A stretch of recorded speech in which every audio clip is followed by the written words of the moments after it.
Quadrant 6. We are a science fiction review show. We have been reviewing Star Trek Discovery.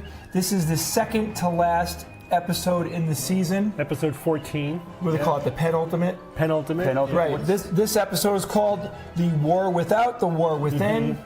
The war in between, the war over there, the war over here. There's war all over the place. Right, there is water all over the place. But so what's happening, guys? The Klingons are kicking ass. Yes. And taking names. The 24 families, right? There's 24 houses now that are split. They're trying to basically one up each other. And So, I mean, what they were doing was they were sending cloaked ships into, like, star bases, right? And then just blowing them up. Blowing them up. A third of the fleet was gone. Was it a third? A third of the fleet. Probably more. See, that's the devastating advantage that cloaked ships have over non-cloaked ships. I mean, come on, it should be a no-brainer that they're going to lose. That's what's good about it, because they are winning. Captain Dorka did one good thing before he died.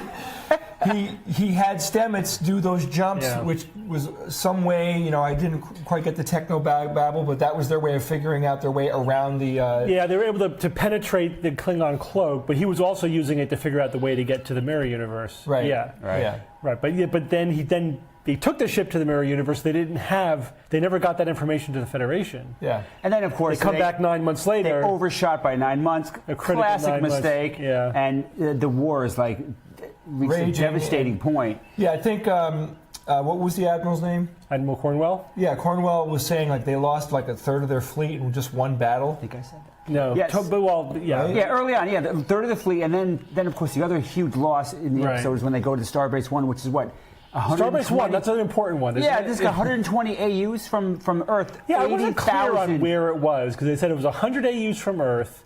Then they showed it in orbit around a planet that looked like Earth. Yeah. What planet is that? 100 AUs is in our solar system. It has to be. Let me put it to you like this. That's like by Neptune or something. Starbase 1. Not even that. Is the number one. It's probably one of the worst ones to lose. There was 80,000 Well, 80,000, yeah. So they're taking... this was a brutal episode in terms of... I mean, you don't see the Federation take this kind of level of hits like almost ever. This is bad. This is really bad. And I don't... Probably not since, or the future, only the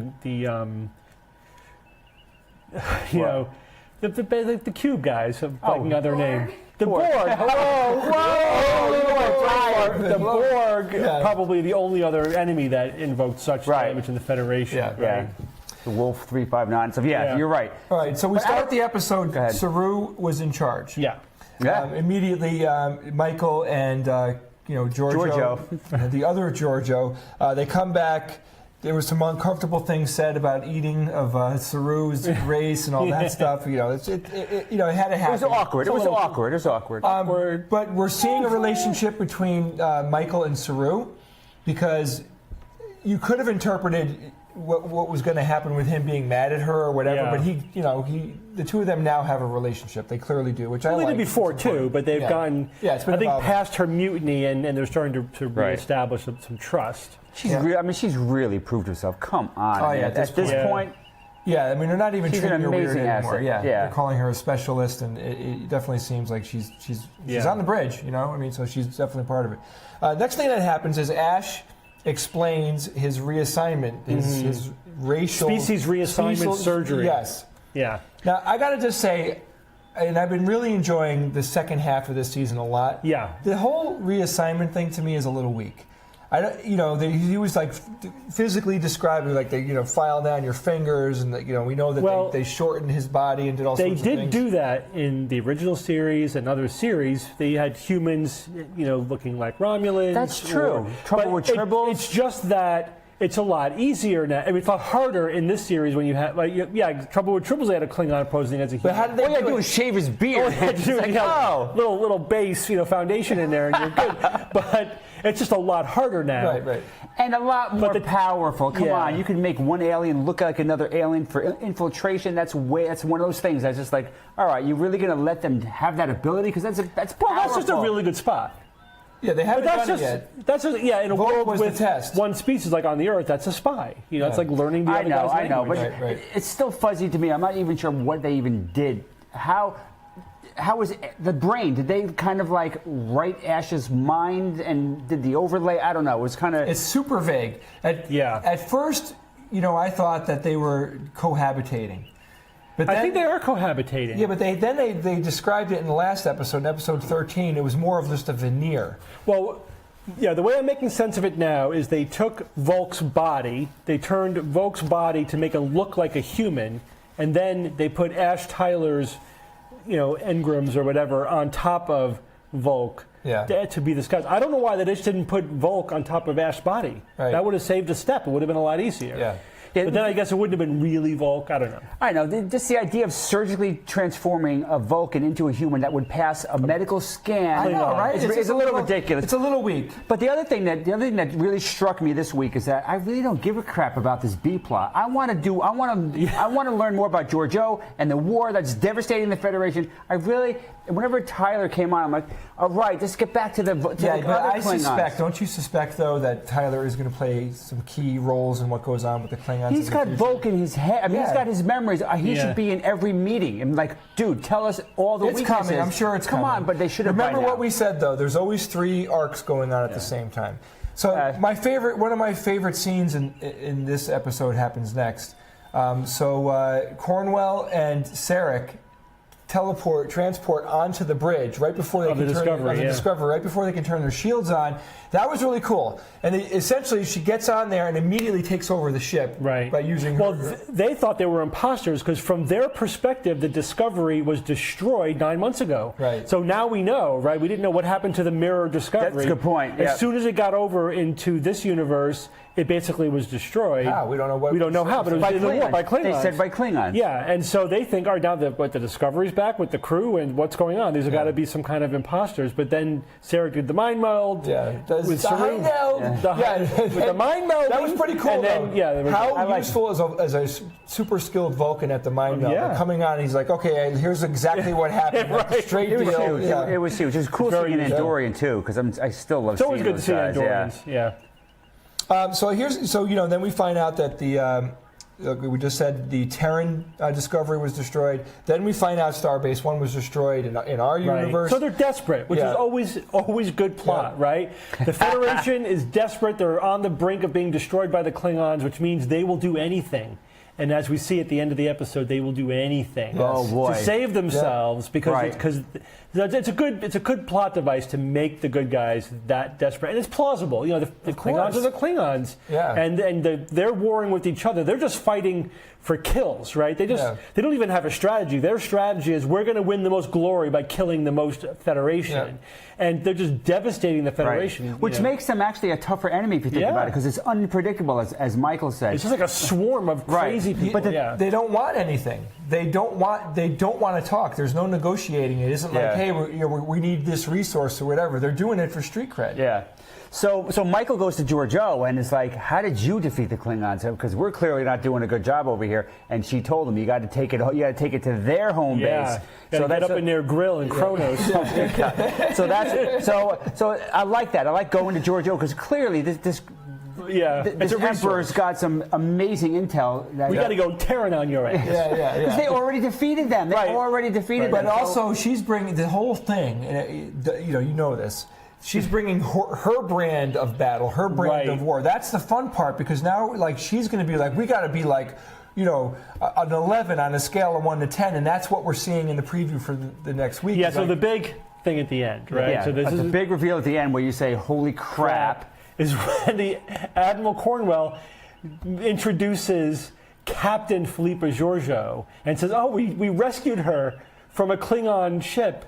And here she is back to be captain of the Discovery. Yeah. As if she's the original. As if she's the original. Yeah. That's their cover story. Right. And we know that the Terran Philippa made a deal with Sarek. Like, all right, I can give you the real. I only gave Michael half the story, which she could deal with. Here's the real way to kill the Klingons, but you got to give me my freedom. Yep.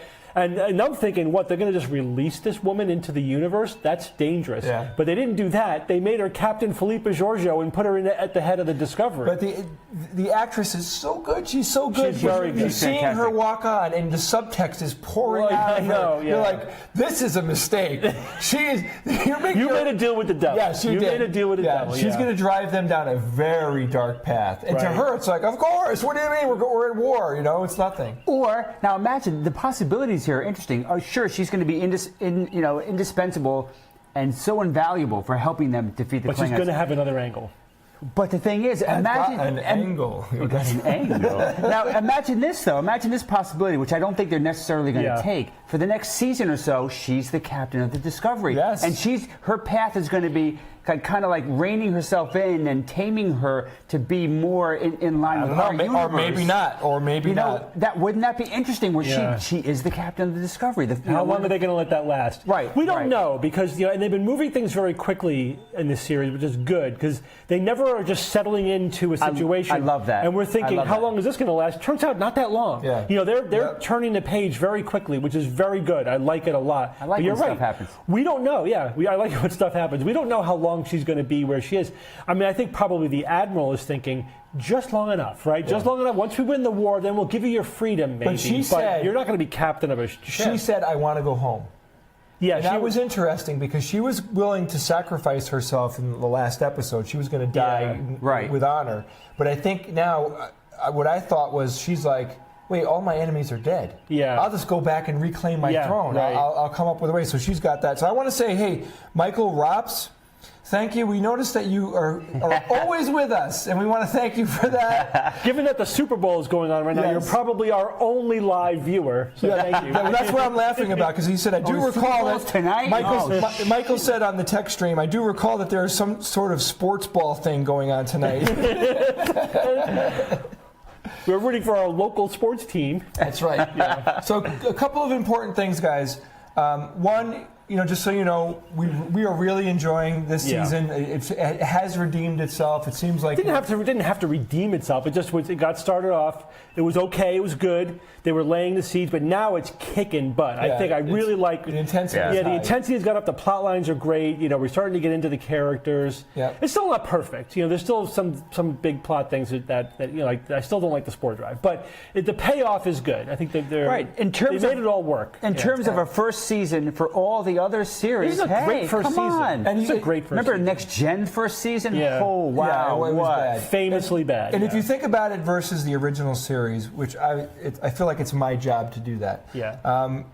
So much is changing. Like, Captain Kirk is pretty much always Captain Kirk, and it's the big reset every episode. I mean, here, look at all the things that have taken place. Yeah. How many people have gotten killed, and Captain Dorca over here. It's a serial rather than episodic. Exactly. I know, but it's a vastly different way of storytelling.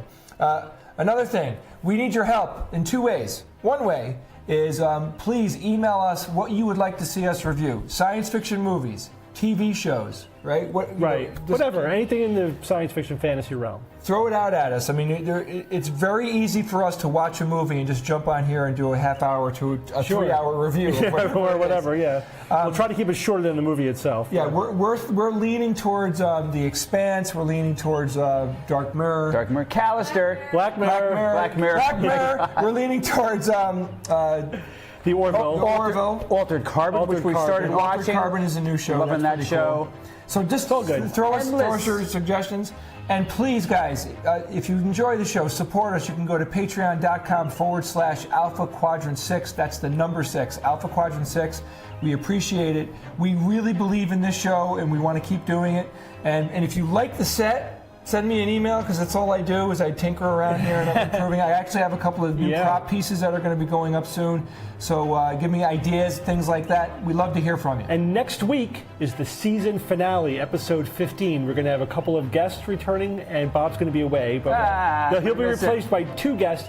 It takes 2 people to replace It'll be a long episode, because we're going to review the whole season, not just the last episode. It'll be an extended episode. Yeah, it'll be a lot of fun. And I think what we'd really like to do during that live stream next week is take some questions and comments from the audience. So we'll try to get someone dedicated to yelling out these good ideas that the audience has. So, guys, thank you. We have one more episode to go, and we're psyched. I can't wait to see what happens. Should be fun.